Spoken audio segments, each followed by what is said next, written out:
La clase pasada estuvimos hablando de la sangre, ¿sí? Hablamos un poquito de la sangre en general, de sus componentes, y nombramos básicamente tres grandes partes, ¿sí? De la sangre. Dijimos que en parte es un líquido que se llama plasma, que es como una agüita que tiene ciertas cosas, tiene sales, ¿sí? Tiene algunas sustancias que van libres, digamos, fuera de las células, y también justamente tiene células esa sangre. Gran parte de esas células son glóbulos rojos, por eso la sangre cuando la vemos es roja, ¿sí? Porque tiene mucha cantidad de esos glóbulos rojos, y más o menos si lo pensáramos en porcentaje, podríamos decir que un poquito de sangre que tengamos en nuestra mano o en un frasquito, el 50% de esa sangre es plasma, es ese líquido, un 49% más o menos son todos glóbulos rojos y solo un 1%, un poquito nada más, ¿sí? Imaginen que si esto es un 100%, una mano entera mía es plasma.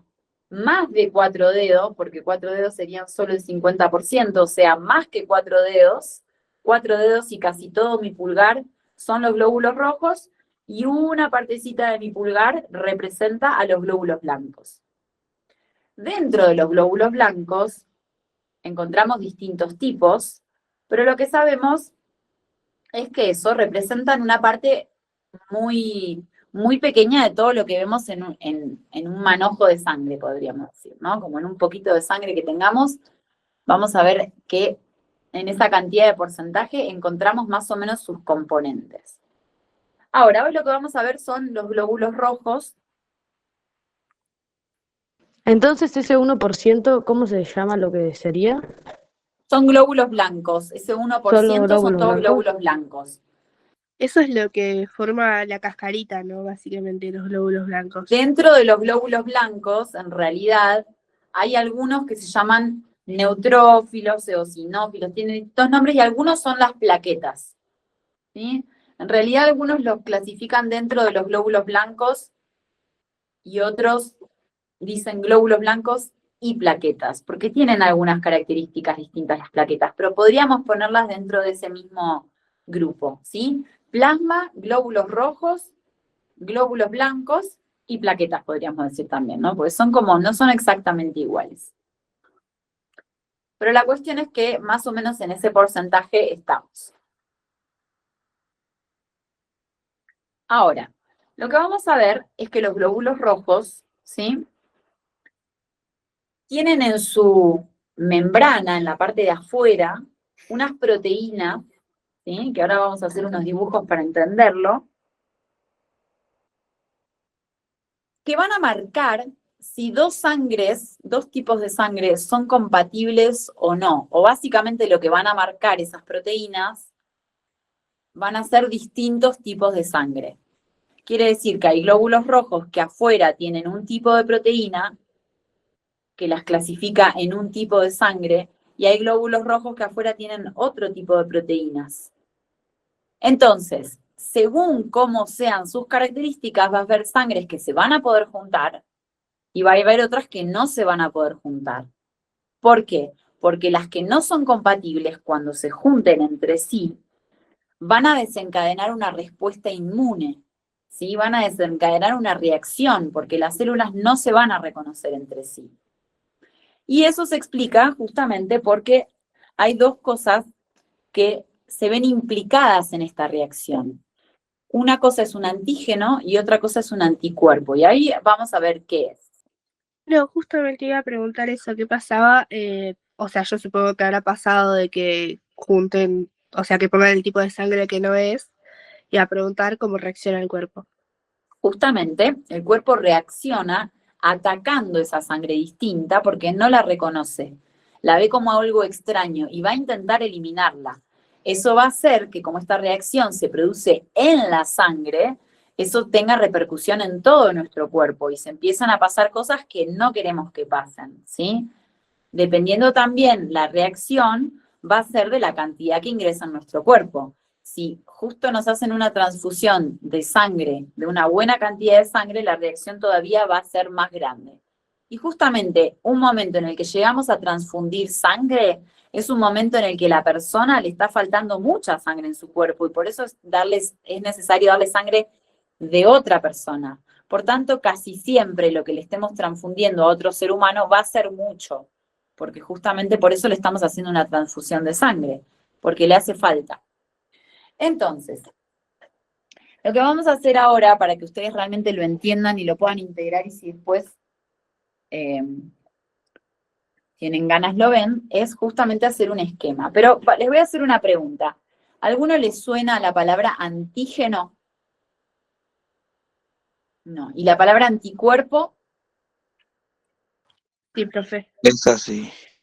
Anticuerpo suena más, a ver. Es lo que básicamente protege al cuerpo de bacterias y esas cosas, ¿o no? Que como que saca todo para afuera. No solo de bacterias. Reconocen los cuerpos que son externos y supongo que los atacan.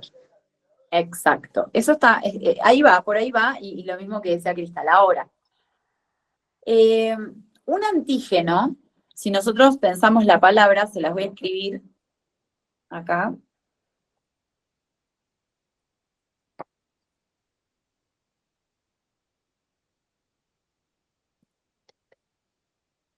Antígeno. Ahí tenemos la palabra para leerla bien y escribirla. Un antígeno, como ven, tiene 8 letras, ¿sí? La palabra, y tiene una parte que dice anti y una parte que dice geno. La palabra anti significa contra. Y geno viene de generar o producir, ¿sí?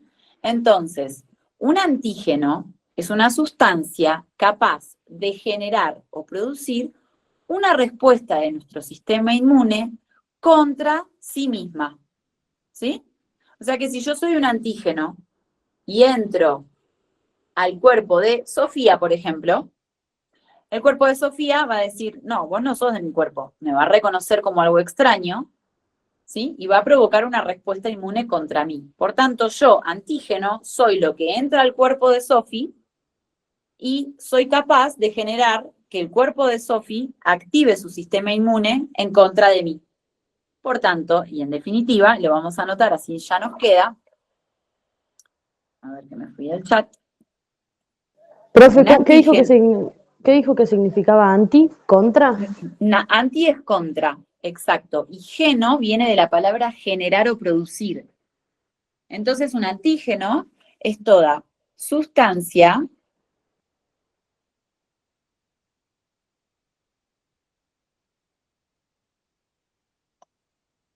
capaz de producir una respuesta inmune.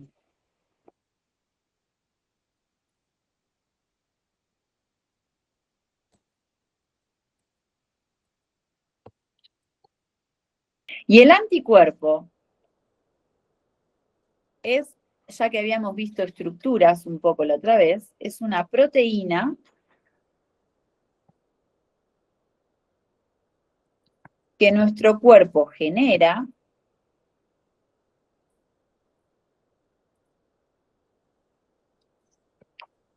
en presencia de un antígeno.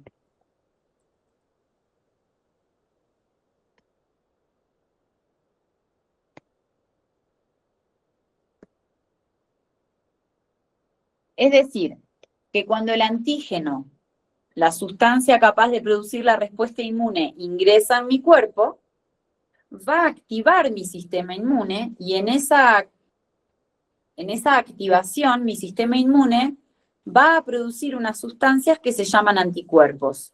Entonces, si este es el antígeno que ingresó en mi cuerpo, mi puño representa el antígeno, la cosa extraña, mi cuerpo va a responder sintetizando algo que es específico en contra de ella para poder neutralizarla y sacarla del camino, porque no la reconoce como propia, la reconoce como extraña. Esta es la manera que nuestro cuerpo tiene de aguardianar, de proteger la propia estructura, la propia sangre, el propio cuerpo, el propio sistema. Y vamos a poner de este lado grupo sanguíneo.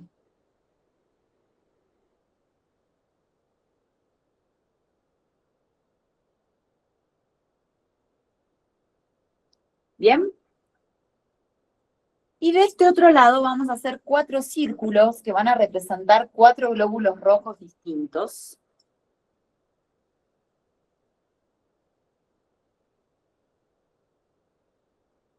¿Bien?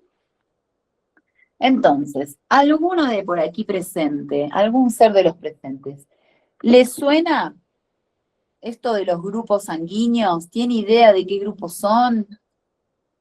¿Le suenan algunos nombres? Es que como que cada glóbulo rojo de cada tipo de sangre tiene diferentes, no sé si eran proteínas o cosas que hacen que cada tipo de sangre sea diferente. Y bueno, y ahí está A, B y cero, positivo y negativo, que no me acuerdo bien lo de positivo y negativo.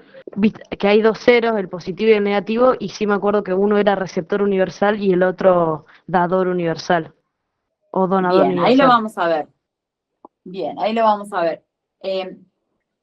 Los grupos son AB y cero, y después está lo de sí, cero negativo, cero positivo, y el que es el que da al resto de las sangres es cero negativo, y cero negativo no puede recibir, hasta donde tengo entendido, de otro que no sea cero negativo. Bien, todo eso lo vamos a entender ahora.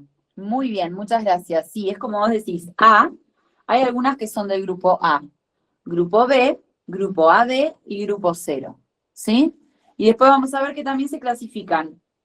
No solo hay cero positivo y cero negativo, sino también hay A positivo y A negativo, B positivo y B negativo, AB positivo y AB negativo, ¿sí? Pero primero vamos con estas letras. Entonces, dijimos que esto tiene que ver con algunas proteínas, ¿sí? Que son unas sustancias, unas macromoléculas, unas moléculas muy grandes, que tienen distintas funciones en nuestro cuerpo. El grupo A va a tener unas proteínas en su membrana, que las vamos a dibujar así en este caso, ¿sí? Como si fuera un palito con un triangulito. Y entonces, si nosotros tenemos un glóbulo rojo, que encontramos que en la membrana tiene este tipo de proteína específica, vamos a decir que es del grupo A. El grupo B va a tener otro tipo de proteína en su membrana, en la parte de afuera. Justamente por eso no es A y es B, porque es distinto. Entonces le vamos a hacer un palito con una bolita en este caso. ¿Sí?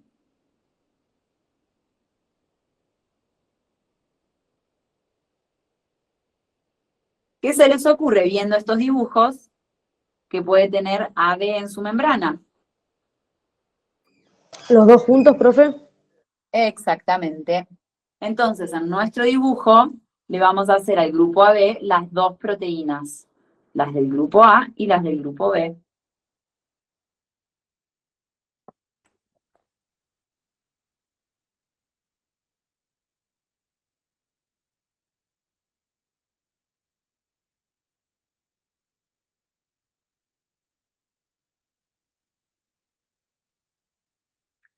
Bien, el grupo cero justamente se llama grupo cero porque en la membrana no hay nada. Yo quería preguntar, profe, porque no me enseñaron a mí sobre esto de los grupos, no sé nada. Sí, Y quería preguntar en qué cambia que tengas un grupo u otro. Y también sobre las moscas y los mosquitos, porque me han dicho que si sos de un grupo, las moscas y los mosquitos te van a buscar más que si sos de otro. bien. Lo de las moscas y los mosquitos no te lo sé decir, pero lo podemos investigar, ¿sí? Algunos dicen que tiene que ver con, en realidad, no tanto con la sangre, sino con la respiración, con la cantidad de dióxido de carbono que uno está emanando o no. O sea que también tiene que ver con cuán rápido uno respire. Algunos dicen eso, pero lo voy a investigar, así no te digo nada que no sea, porque inventar no voy a inventar. Lo de los grupos justamente es lo que estamos viendo, así que ahí lo vamos a ir comprendiendo. Lo que sabemos es que hay glóbulos rojos que tienen distinto tipo de proteínas en su superficie y que según la proteína que tenga es el grupo al cual va a pertenecer esa sangre, ¿sí? Entonces, sí, en este caso es un esquema, ¿no? Pero es para que nosotros entendamos de qué va. No es que tengan esta forma, pero yo para que nos demos cuenta de que son distintas. El grupo A va a tener en su membrana un tipo de proteína que cuando la veo digo, listo, es del grupo A. En este caso, en mi dibujo, si yo encuentro el glóbulo rojo con los triangulitos verdes, voy a decir es del grupo A. Del grupo B va a tener otro tipo de proteína distinta, que cuando las personas que saben esto lo analizan, listo, dicen, esta es del grupo B. Las del grupo AB tienen ambas y las del grupo 0 no tienen ninguna. Ahora, dijimos que recién habíamos aprendido la definición de antígeno y anticuerpo y que lo íbamos a relacionar con este tema. Y acá viene. Si yo soy del grupo A y hay alguien del grupo B que necesita sangre, no va a poder recibir la sangre mía A. ¿Por qué? Porque no la va a reconocer como propia, porque no tiene esa información en su sangre. La información de la sangre que hay en una persona del grupo B es esta. Esto es lo que el grupo B reconoce como propio, el palito con el circulito. Viene un palito con el circulito a mi cuerpo, todo bien. Viene el triángulo y yo al revés.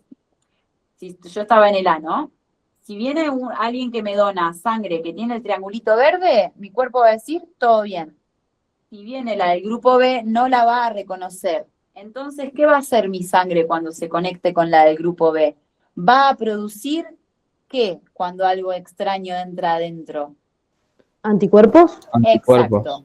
Entonces, la sangre A va a producir anticuerpos anti-D.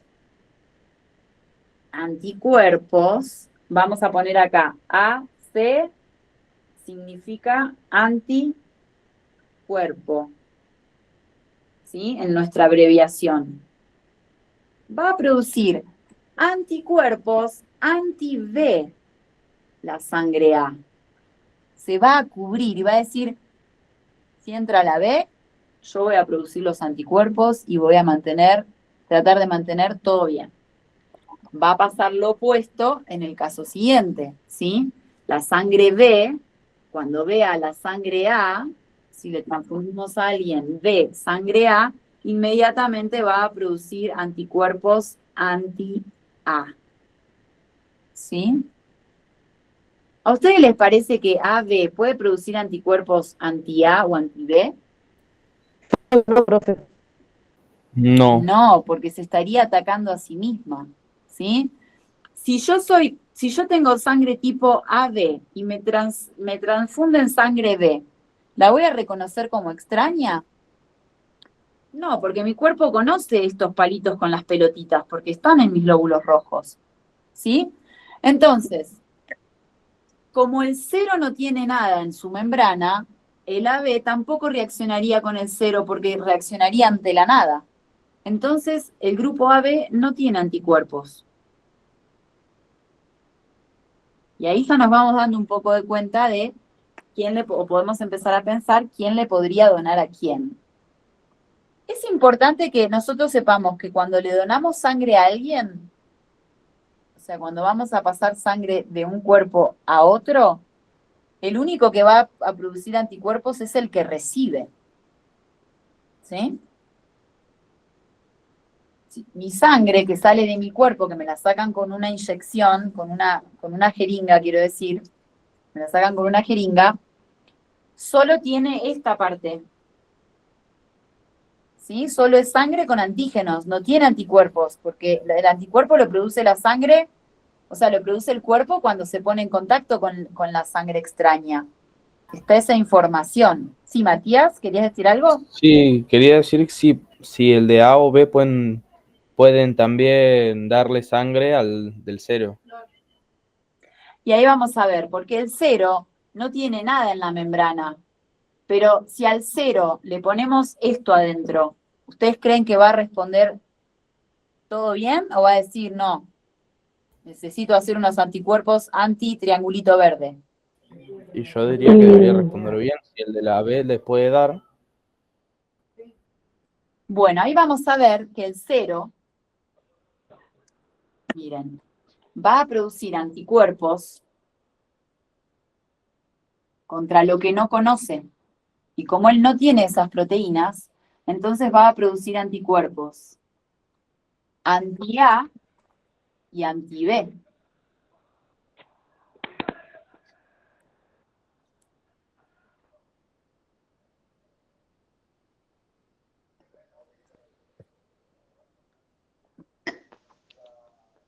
Entonces hasta ahí vamos, tenemos, y vamos a ir pensando y ahí nos vamos a ir dando cuenta, ¿sí? Tenemos 4 grupos sanguíneos en función del tipo de proteína que hay en la membrana por fuera. Grupo A, grupo B, grupo AB y grupo 0. El grupo 0 no tiene nada, pero si yo lo mezclara con los triangulitos, él va a tener la información anti-triangulitos y también va a tener la información anti-B, anticirculitos, ¿sí? Por tanto, para el 0 nos damos cuenta que no es tan fácil recibir. O sea que un 0, por ejemplo, le podría donar un 0. Un 0 a un 0 le podría donar, pero ahí tenemos que ver otro factor, que es lo positivo y lo negativo. Que se los voy a explicar haciendo 2 glóbulos rojos del grupo A, por ejemplo, ¿no? Entonces yo tengo un glóbulo rojo del grupo A y acá tengo otro glóbulo rojo del grupo A, ¿sí? Son los 2 grupos A, y como son los 2 grupos A, dijimos que van a tener estos, ¿sí? Ahora, yo les dije que no existe solo el 0 positivo y el 0 negativo, sino que también hay A positivo y A negativo, ¿sí? Entonces este también era del grupo A, estamos ahí. Tiene lo mismo hasta ahora, el triangulito verde que lo clasifica como grupo A. ¿Qué hace que algo sea negativo o positivo? La presencia de otra proteína también en la membrana. En este caso la voy a hacer así, un palito y un circulito vacío. Cuando ese palito con el circulito vacío está, digo que la sangre es positiva. Y hay una RH que tiene que ver con la abreviación de un apellido de una persona, de un hombre que lo inventó, que lo descubrió, que no importa, pero decimos RH positivo. Entonces este grupo sería, esta persona tiene sangre A positivo, ¿sí? Cuando la proteína, miramos el glóbulo rojo y decimos no está presente, decimos que esa sangre es RH negativo. Entonces esto sería A negativo y A positivo. Lo mismo vale para las otras, ¿sí? O sea, acá hago dos glóbulos rojos del grupo B. Si el grupo B tiene la proteína palito con circulito vacío de color negro, es positivo, y si fuera que no la tiene, es negativo. Y acá pasa lo mismo. El RH positivo, ¿hará anticuerpos contra el RH negativo? ¿Qué piensan? Sí, profe. En realidad, no, porque pasa lo mismo que con el 0. No tiene a qué reaccionar, porque no hay nada en su membrana. No puede hacer un anticuerpo anti nada. Pero en cambio el RH negativo sí puede producir un anticuerpo anti-RH positivo, ¿sí? Que va a ser lo mismo que digamos que es, supongamos que tiene esta forma, y va a tratar de encajar y anular esta forma, ¿sí? Lo va a anular, por decirlo así, para que lo podamos ver. ¿Bien? En cambio, este RH positivo no produce anticuerpos contra ese. Y ahí nos vamos a dar cuenta de algo. Como alguien dijo por ahí, ¿qué sangre es la que es más compatible transfundir a más grupos distintos? Será la sangre en cuya membrana no tenga tantas cosas antigénicas, ¿sí? Y de acá, ¿qué vemos que no tiene cosas en su pared? El 0. El 0 negativo, ¿sí? Si yo tengo una persona que tiene 0, a ver qué piensan, ¿lo estoy diciendo bien? Quiero que me corrijan, ¿eh? ¿Qué les parece? No, profe. O sea, Ajá, ¿por no qué? está bien. Porque el 0 negativo sería el que tenga menos anticuerpos, sería así, antígenos o anticuerpos, me confundí ya. Pero Bien, si buscas algo que tenga como que genere menos reacción, sería el negativo. Y estás poniendo positivo, ¿no? exacto. Entonces, 0 negativo, ¿por qué? Porque si yo le doy, por ejemplo, supongamos que este sería mi grupo, pensémoslo así con este. Yo tengo esto en mi membrana y tengo los anticuerpos anti-B para estoy preparada o me prepararía mi cuerpo si me dan la B. Pero si me dan el 0, no produzco ningún anticuerpo, ¿cierto? Y si me dan un 0 negativo, ¿voy a tener anticuerpos contra el negativo? No, porque no hay, porque justamente negativo es porque no tiene nada. ¿Sí? Bien. ¿Hasta acá alguna pregunta? Sí, profe. Entonces Sí. el cero negativo, cero positivo es el que más le complica recibir, pero es como más fácil donar con ese tipo de sangre.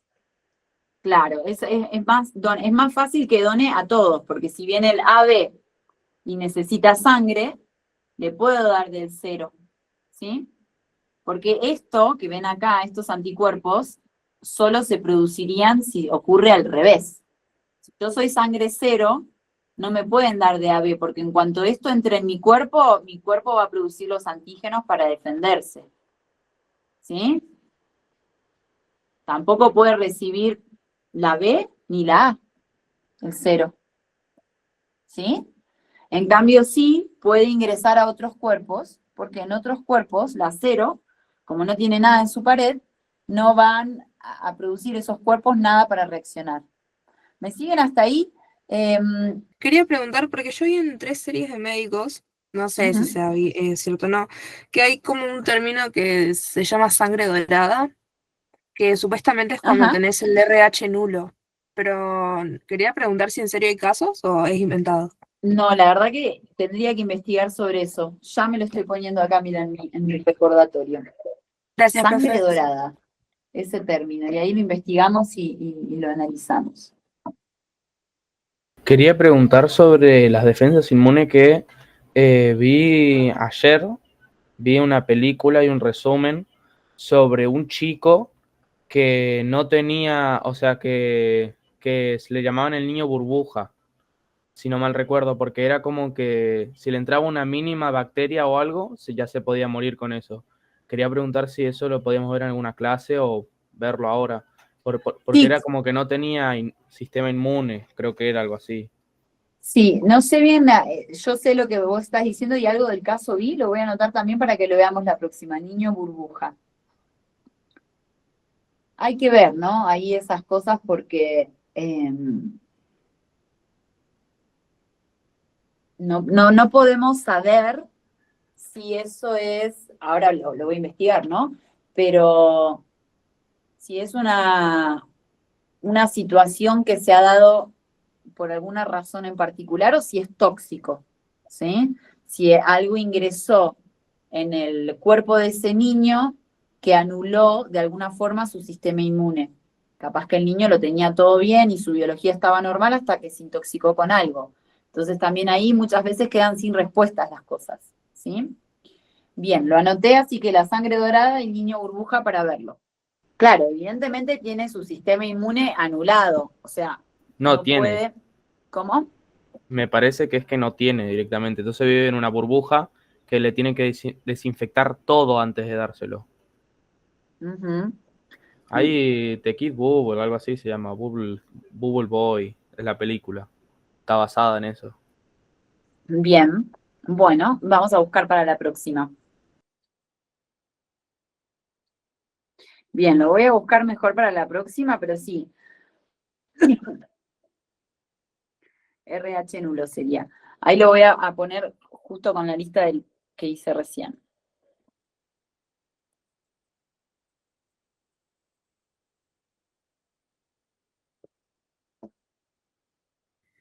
Profe, acá encontré un artículo de eso. A ver, contanos. Dice que supuestamente una biomédica lo descubrió en Australia por primera vez en 1961 y desde esa fecha solamente Ujú. 43 casos de personas tuvieron esa sangre. Y que para tener esa sangre, ambos padres deben ser portadores de la mutación. Claro, o sea, ambos padres tienen que pasarle a su descendencia eso, y eso es lo que los complica porque como hay tan poquitos, solo podrían recibir sangre de ese tipo de sangre, alguno que lo tenga nulo.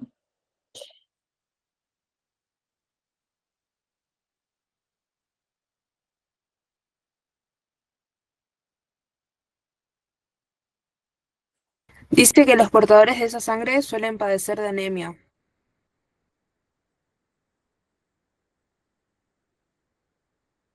Sí, estaba viendo eso también, pero ahí tendría que ver por qué se produce esa anemia, ¿no?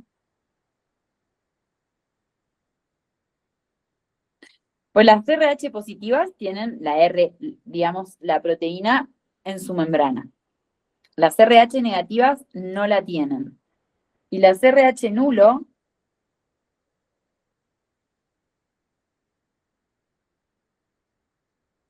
no tienen ninguno, pero ahí es como,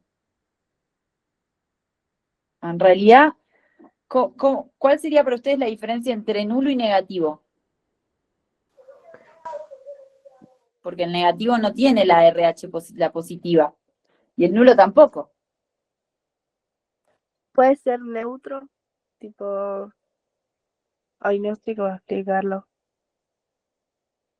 No lo sé. Porque, claro, por lo que estoy viendo acá, cuando es nulo no tienen ningún tipo de RH. Pero las negativas, aunque les llamamos negativas, no tienen una proteína RH determinada. Quizá tengan otras. Pero la que evaluamos para decir que es positivo o negativo, la que lo tiene es positivo, la que no lo tiene es negativo, y la nula no tiene ningún tipo. La negativa tiene algunos tipos de RH. ¿Sí? O sea que 43 personas en todo el mundo, desde que fue descubierto que fue en el 60, decían, es prácticamente nada. Y las 43 fueron encontradas, capaz que sean un poco más, porque no les han analizado la sangre. Bien. Esto es más o menos lo que hicimos recién, ¿ven? Lo hicimos con otro dibujo, pero más o menos ahí vemos. En el primer grupo, grupo A, luego el B, luego la B, luego el 0. Entonces, vemos ahí, antígeno, el grupo A va a tener un antígeno A, que serían sus triangulitos, que obviamente no es antígeno para sí mismo, es antígeno en otra sangre. Y va a tener un anticuerpo anti-B. El grupo B, lo contrario, tiene el antígeno B en su membrana y va a tener un anticuerpo anti-A. Grupo AB tiene los dos antígenos, pero no produce ningún anticuerpo. Grupo 0 no tiene nada en su pared, pero sí produce sus anticuerpos, ¿sí? Esto que produce, o sea, los anticuerpos, ¿dónde estoy? Acá. Estos anticuerpos se producen solo si el grupo 0 recibe sangre de alguno de los otros grupos, ¿sí? O sea, si ese grupo 0 le damos el grupo AB, el grupo 0 va a estar re preparado con sus antígenos. Ahora, si el grupo AB es el que necesita el 0, se lo podemos dar porque el 0 no va a tener nada en su membrana para que el grupo AB reaccione, ¿sí? Ahí tiene que ver así nos vamos dando cuenta cómo es la compatibilidad sanguínea. Esto es exactamente como si fuera mi corazón, ¿bien? Entonces todo lo que ven acá es lo que está del lado derecho de mi cuerpo y todo lo que ven acá es lo que está del lado izquierdo. Ahí me acerco. Si yo lo veo así, ¿se acuerdan que eran 4 cavidades el corazón, sí? Entonces acá tenemos una, acá tenemos otra, acá tenemos otra y acá tenemos otra. ¿Bien? Todo esto es del lado derecho de mi corazón, todo esto es el lado izquierdo de mi corazón. Estamos viendo el sistema de conducción del corazón. ¿Bien? Entonces ahí, como vemos, en la aurícula derecha, ¿sí? Esto es la aurícula derecha, o sea, esto sería mi corazón así. Mi corazón está así, acá está la aurícula derecha. En esta aurícula hay unas células especializadas que tienen la capacidad de autoencenderse, por decirlo así, ¿no? Es como si se prendiera la luz de esas células, encienden su energía y una vez que ellas se encienden le pueden pasar la energía a todas las demás.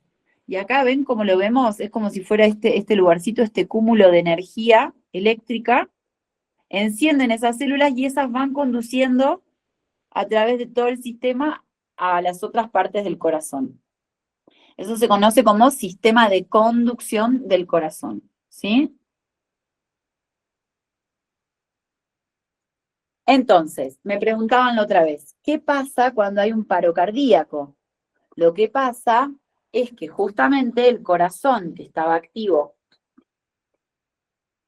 contrayéndose y relajándose cada vez gracias a este sistema eléctrico, por alguna razón a veces pasa, distintas razones, se produce un paro. Quiere decir que el corazón que venía latiendo, dum tac, dum tac, dum tac, de repente se para.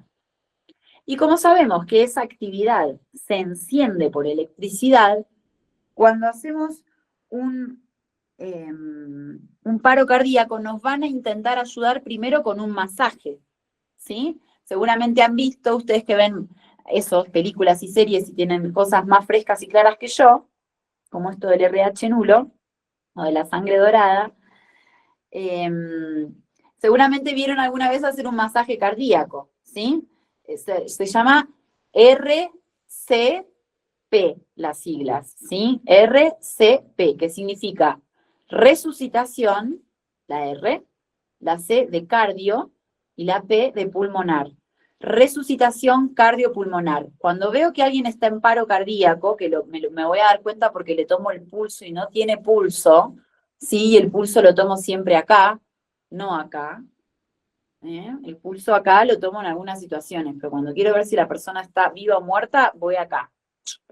Si no hay pulso, lo que voy a intentar hacer es un masaje cardíaco o cardiopulmonar, ¿sí? Haciendo unas presiones acá en el esternón, en esta parte, tratando de hundir más o menos 1 centímetro hacia abajo el tórax de la persona, y esa actividad se pasa al corazón y el corazón que estaba adormecido se activa, ¿sí? Empieza otra vez a reanudar su actividad eléctrica.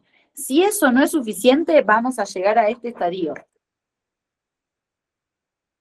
¿Ven? En donde la persona ya hay que conectarla a un desfibrilador eléctrico y ahí directamente le pasamos electricidad a través de un aparato, ¿sí? Ya ahí el masaje no fue suficiente, bueno, el masaje lo vamos a hacer para ganar tiempo, ¿sí? A veces es suficiente, la persona con el masaje cardiopulmonar sale, vuelve, el corazón se activa de nuevo, y otras veces tenemos que ir a la otra opción, ¿sí? Sí. Yo tengo un certificado hecho como que, o sea, si una persona, no sé, empieza a convulsionar o algo, la puedo ayudar. Y si no estoy mal, el tema del RCP es 30 y 2 de respiración boca a boca. Claro, en general sí. Algunos han cambiado, ¿viste? Algunas hay como distintos consensos, por decir, ¿sí? ¿No? Consenso significa acuerdo. En medicina a veces hay distintos consensos frente a una cosa, pero sí, esa es una modalidad que se ha adoptado, que quiere decir que hago 30 masajes, 2 respiraciones boca a boca. 30 masajes, 2 respiraciones boca a boca. ¿Sí? Porque cuando nosotros respiramos, dentro de todo el aire que entramos, ¿sí? Si este es mi 100% del aire que yo estoy respirando, el 20% de lo que respiro, una quinta parte, es oxígeno, ¿sí? Después son mezcla de otras cosas, pero respiro. Un 21% de oxígeno, vamos a decir 20. De ese 21%, solo uso 4 un 5%, y luego hay un porcentaje que yo lo vuelvo a expirar, lo vuelvo a sacar de mi boca, ¿sí? Cuando hago respiración boca a boca, lo que estoy haciendo es darle un poco de ese oxígeno, ¿sí? Si bien le estoy dando dióxido de carbono, también le estoy dando oxígeno, ¿sí? Y también esa mezcla de gases hace que ayude a que todo se vaya oxigenando mientras el corazón está parado. Yo por lo menos ayudo a la persona dándole oxígeno a través de mi boca, ¿sí? Ahora, igual, el corazón está parado, o sea que eso no va a servir si el corazón no reanuda, porque la sangre no va a circular. ¿Bien? Pero ¿Te puedo entonces, hacer una pregunta? adelante. Me dijeron algo como que cuando haces RCP no es que como que, o sea, vuelve a reaccionar, sino es como que lo deja, como que haces que, no sé muy bien cómo explicarlo, es como para que el corazón no se le frene, pero no es que va a volver a reaccionar hasta que no llegue una ambulancia o algo. No, porque muchas veces ayuda, o sea, en realidad vos estás tratando de que con ese masaje, eso que estaba ahí aquietado, se reactive con ese movimiento, ¿sí? O sea, si no, no lo harías. ¿Para qué lo harías entonces? No sé, me dijeron que era como para mantenerlo vivo, pero no se va a despertar y eso. Pero ¿cómo lo mantenés vivo? Con el RCP, o sea, para que el corazón siga funcionando, pero no sé, fue como medio raro como me lo explicaron. Pero es Claro. como que, o sea, le seguís manteniendo el pulso mientras que le haces el RCP, pero no es que él va a reaccionar y se va a despertar y se va a sentar, o sea, él va a quedar ahí. Pero a mí me pareció raro porque, o sea, En no tenés realidad ninguna otra depende. Hay forma. muchos, no, vos en realidad, mirá la palabra. La palabra significa, la abreviación significa resucitación cardiopulmonar. O sea que por más que vos no intentes, no lo logres, el intento es que a través de eso el cuerpo, el corazón otra vez calce, ¿sí? Otra vez encuentre su rumbo. Si no alcanza, le hacemos un choque eléctrico, pero muchas veces vos vas trayendo el desfibrilador y solo con el masaje la persona salió. Depende de qué fue lo que generó el paro, depende de cuánto tardamos desde que se cayó, se desmayó, se quedó ahí inconsciente en paro cardíaco hasta que llegamos a hacerle el masaje. ¿Sí? Dale, gracias. Bien. Bueno, ¿alguna otra pregunta? Si no, busco acá una imagen más para mostrarles. Sí, o sea, lo que nosotros vamos a hacer es ayudar a mantener, como dice Olivia, la circulación de la sangre, no sé si me ve la mitad, ¿no? La circulación de la sangre y con esto, con las ventilaciones, el oxígeno, ¿sí? Hasta que llegue la ayuda médica. No es que nosotros podemos, pero no quiere decir que no pueda a veces reaccionar, ¿sí? Probablemente vaya a necesitar el desfibrilador. Adelante, a ver quién está ahí. Quería preguntar yo sobre que he visto por ahí en películas o series que los están reanimando y como última circunstancia le pegan con fuerza como una piña en el pecho.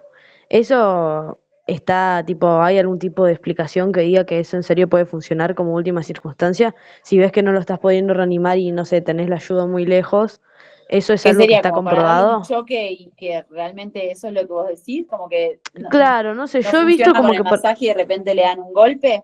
un golpe, pero como una piña fuerte, con mucha fuerza, así en el medio del pecho.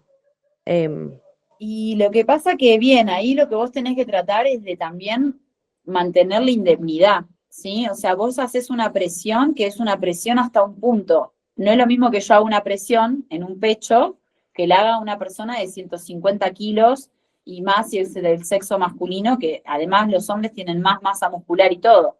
Si esa persona no cuida ese impulso, puede romper costillas, puede romper el mismo esternón y que los mismos huesos dañen el corazón. O sea que en realidad hasta cierto punto, ¿sí?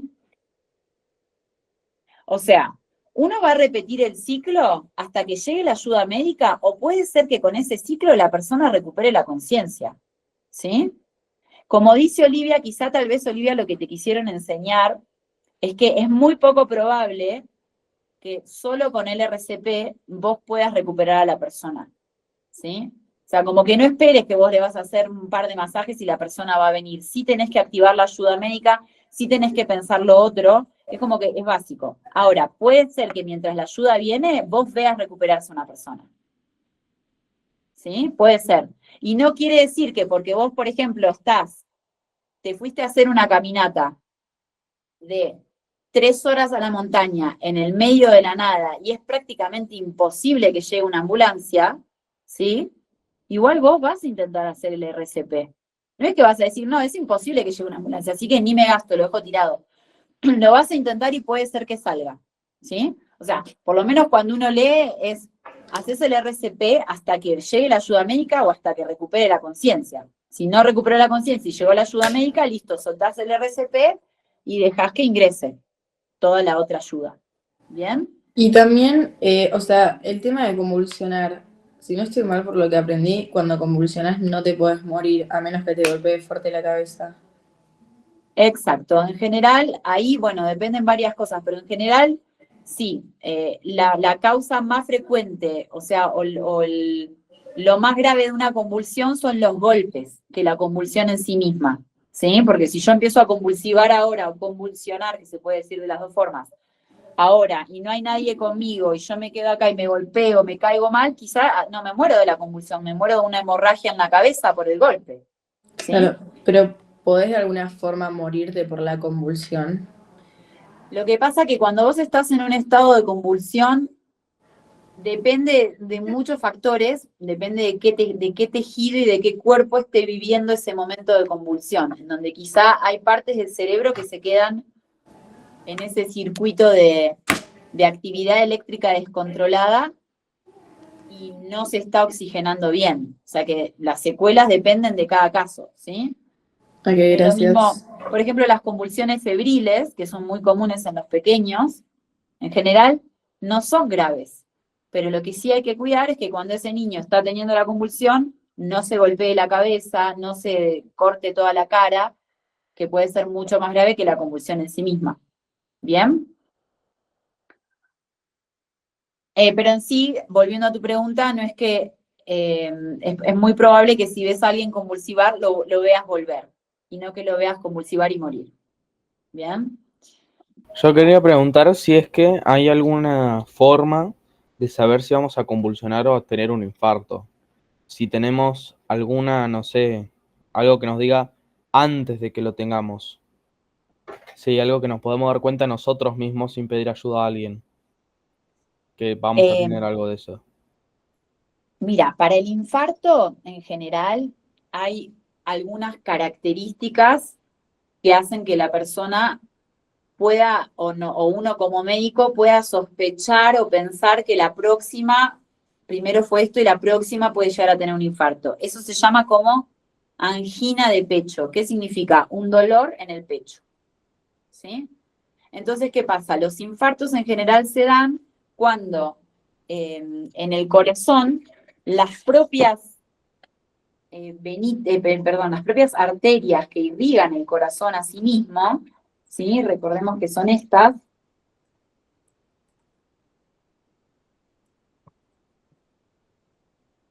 ¿Ven todas estas? Son las que el corazón todo esto lo saca o lo recibe para llevarlo y traerlo del cuerpo, pero hay cosas que se da a sí mismo. Cuando alguna de estas se tapa, las rojas, las que llevan oxígeno, esa parte del tejido queda sin oxígeno y se empieza a morir. Eso es un infarto. Ahora, ¿qué pasa? A veces las mangueritas no es que se tapan de repente, sino que se empiezan a tapar de a poquito.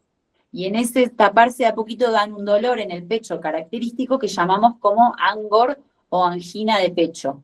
Entonces viene alguien a mi guardia, por ejemplo, y me dice, mira, ayer me estresé un montón, me dijeron que me estoy por quedar sin trabajo y a mí me dio un dolor acá, que se me fue un poquito a la garganta y al hombro izquierdo. Ah, bueno.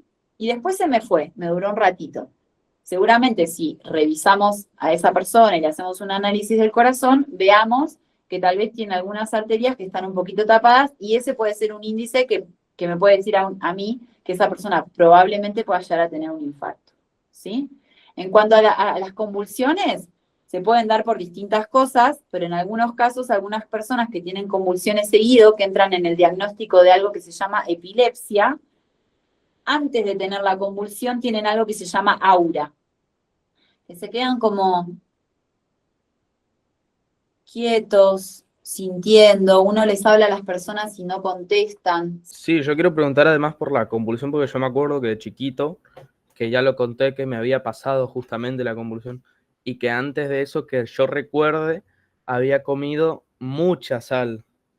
Y además de que me quedé dormido estando muy despierto, o sea, tenía energía, pero me quedé dormido ahí nomás, al toque. Así, no sé, estaba con mi madre, me acosté así, me reposé en la rodilla de mi madre y ahí nomás me quedé dormido.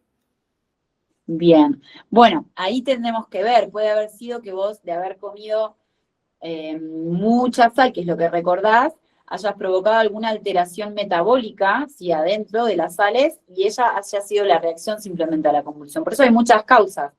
Pueden ser metabólicas, o sea, de todas las cosas que andan dando vueltas en nuestra sangre, puede ser un golpe que nos lleve a convulsivar, ¿sí? Pueden ser distintas causas. Y luego, si lo encaramos desde otro lugar, si lo analizamos desde las 5 leyes biológicas, ¡ay, me acabo de acordar que yo tenía un pendiente con usted, lo del ectodermo y las verrugas! Lo voy a anotar para la próxima. Bueno, sería eso. ¿Sí? Dependiendo de las 5 leyes biológicas, las convulsiones también tienen otra explicación. ¿Vale? 4 veces, bastante. Eso es bastante. ¿Todas en la misma vez?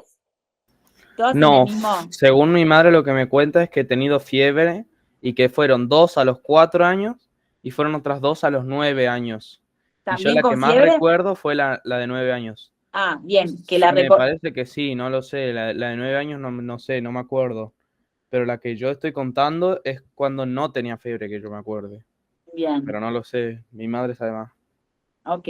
Bien, y otra causa, por eso como vos lo dijiste, también es la fiebre. Estados febriles en donde se altera un poco ahí la comunicación neuronal y no es de importancia, no deja secuelas, pero hay que tener cuidado con los niños, ¿sí? Profe, iba a preguntar sobre los perros que acompañan a las personas con epilepsia, que ellos, bueno, perciben las convulsiones, ¿no? Antes de que les pase a las personas, y quería saber si era por algún tipo de hormona que libera el cuerpo cuando está por convulsionar, y eso es lo que siente el animal, o si sabía algo de eso capaz, o lo podemos charlar la próxima clase. Exacto, lo charlamos la próxima porque lo tengo que investigar, pero lo voy a investigar porque es súper interesante también, Munay, esto de cómo ellos pueden sentir antes, qué será lo que Y, sienten, y ¿no? también, profe, viste que sienten el cáncer. Hay perros que pueden diagnosticar el cáncer porque lo huelen o lo sienten. No sé bien cómo es. Supongo que lo huelen, creo que lo huelen. Bien, y los caballos también, ¿vieron? Los caballos también son muy sabios, tienen ahí mucha sensibilidad. De hecho, se hace la equinoterapia, que es terapia con caballos.